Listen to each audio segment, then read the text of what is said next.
Welcome all in class 16 on electromagnetic theory. Analogous to electric circuits in electric field, we have magnetic circuits in magnetic field. So in this class we will discuss about various laws of magnetisms, properties of magnetic lines and various parameters used in magnetism. So first is about the laws of magnetism. Analogous to charges in electric circuits, we have magnetic poles in magnetic circuits. The magnetic poles can be classified as north pole and south pole. Like poles of magnet repel each other and unlike poles attract each other. That is, north pole will repel to north pole while it will attract to the south pole. Similar to Coulomb's law in electrostatics, we have Coulomb's law in magnetostatics also.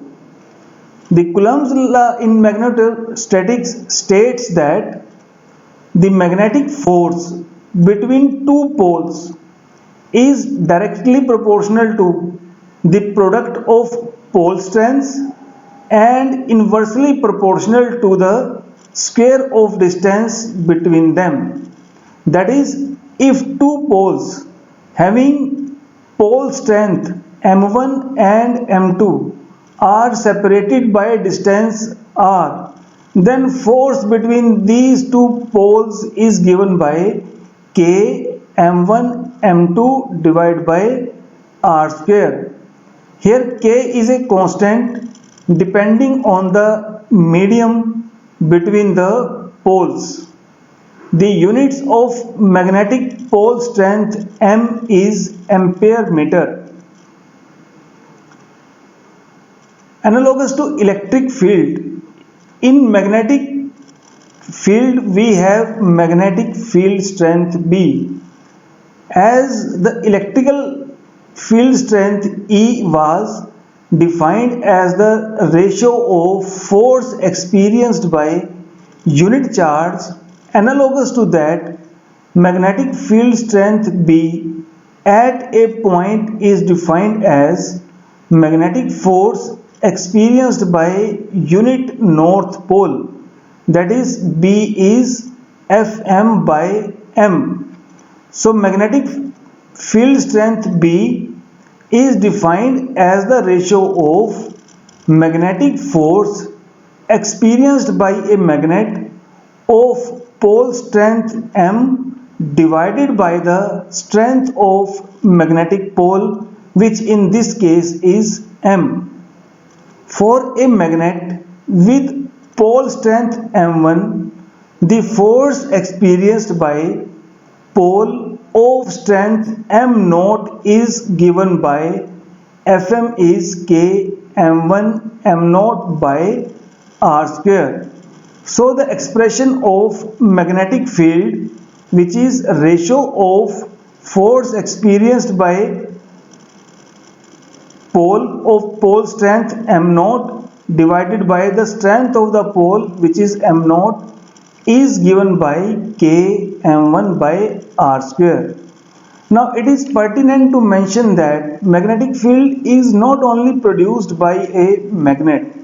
The magnetic field can also be produced by a current element IDL. For a current carrying conductor, the pole strength m1 is proportional to IDL. So here the magnetic field strength B is K IDL upon R square. The unit of magnetic field strength B is Tesla, and Tesla is also equal to Weber per square meter. Next is about magnetic lines. Analogous to electrical lines, we have magnetic lines as well. So magnetic lines are the imaginary lines indicating the magnetic field of a magnet. Magnetic lines are produced either due to magnet or due to current flowing in the conductor. So here is the difference between electrical lines and magnetic lines, that electrical lines start from positive charge and terminate on infinity. However, magnetic lines do not start or end somewhere. External to the magnet, direction of magnetic lines is from north pole to south pole, and inside magnet, direction of magnetic lines is from south pole to the north pole. So it can be concluded that magnetic lines form closed loops. For current carrying conductor, the direction of magnetic lines can be found by right hand screw rule. Right hand screw rule tells that if we point the direction, if direction of thumb, right hand thumb points in the direction of current, then the fingers, that is curl fingers, will point in the direction of magnetic field. Magnetic lines, like electrical lines, never interact each other. They repel each other. Total number of magnetic lines in a magnetic field is called magnetic flux. The magnetic flux is denoted by phi and its unit is Weber. Magnetic flux density is defined as magnetic flux per unit area passing through the surface perpendicular to the direction of magnetic flux. That is, it is denoted by B, and it is the ratio of total flux passing through the area divided by the area. So from here we conclude that the units of B, that is magnetic flux density, is Weber per meter square, and this magnetic flux density is analogous to magnetic field strength.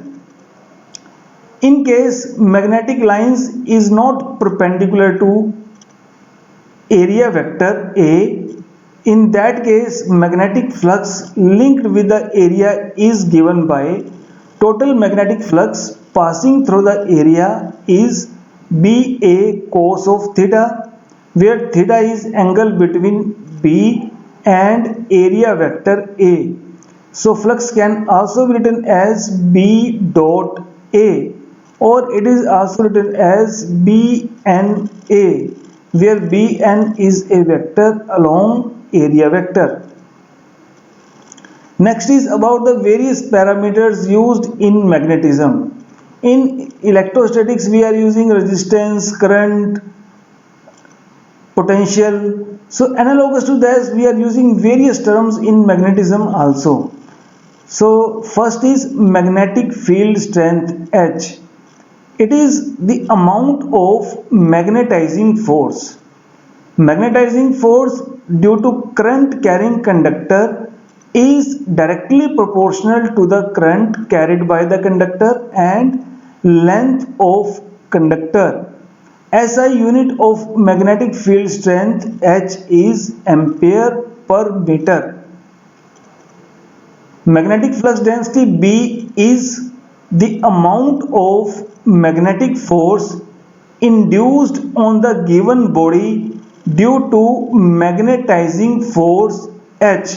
So it can be concluded that H is the external field and B is the induced field.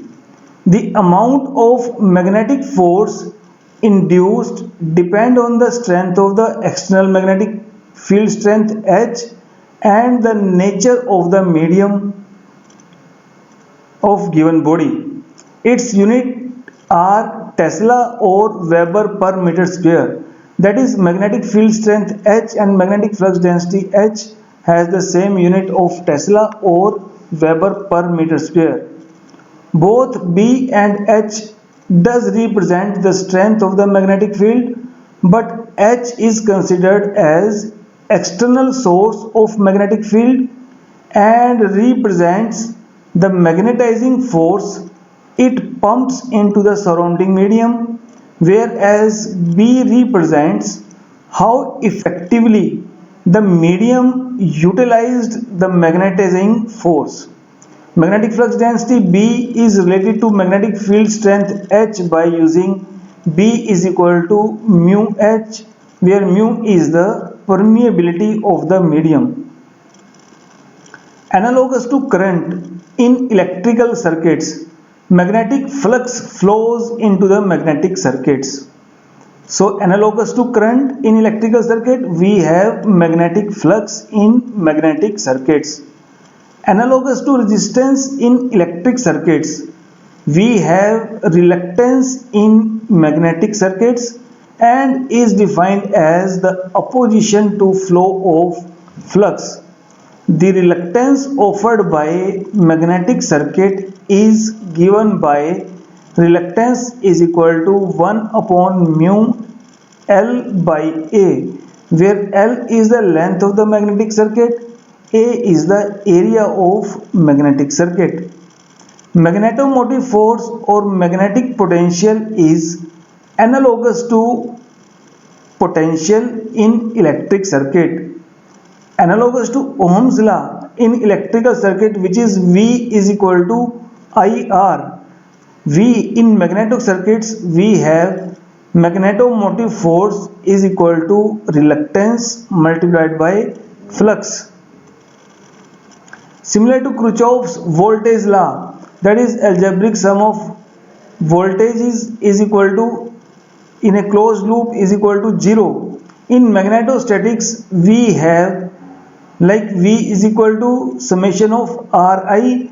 We also have in magnetic circuits that magnetomotive force, which is analogous to potential in electric circuit, is equal to summation of Ni, where Ni is also the source of magnetomotive force due to current element. So MMF is basically for a magnet and Ni is the source of magnetic force, magnetic field due to a current element. So MMF, which is equal to summation of Ni, is equal to summation of reluctance multiplied by flux. That is around a closed path in magnetostatics, the algebraic sum of MMF, magnetomotive force, is equal to algebraic sum of the product of reluctances and flux. Similar to Kirchhoff's current law, that is algebraic sum of all the currents entering at a point is equal to 0. In magnetostatics, we may write that algebraic sum of all the fluxes entering at the node is equal to 0. So this was all about magnetic circuits that we want to discuss in this class. Thank you.